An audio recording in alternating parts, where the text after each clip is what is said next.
लोक म्हणतात की adult friendships, making adult friends is very difficult, आणि आय अग्री की इट इज व्हेरी डिफिकल्ट. पण the easiest way to do this is to become friends with your husband's friends wife's.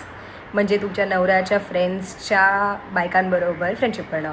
आणि for us it was so easy, कारण आम्ही almost same सोसायटीमध्ये राहत होतो आणि हे लोक लहानपणापासून एकत्र वाढले आहेत. एक दुसऱ्याला ओळखायचो नाही पण हँगआउट करतोच. सो आत्तापर्यंत आम्ही आमच्या नवऱ्यांबरोबरच जात होतो. So any time they make a plan, आम्ही एकत्र जायचो आणि तेव्हाच आम्ही भेटायचो. पण for the first time ever आम्ही डिसाईड केलं की आम्ही स्वतःहून प्लॅन करतोय आणि स्वतःहून एका डान्स वर्कशॉपला जातोय. आणि thankfully I have locked out, कारण 1 आमचं तिघींचंही छान पडतं आणि 2 आम्हाला तिघांनाही डान्स करायला आवडतं.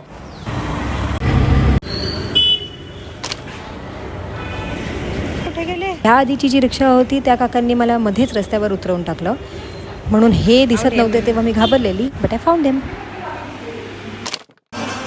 हॅलो.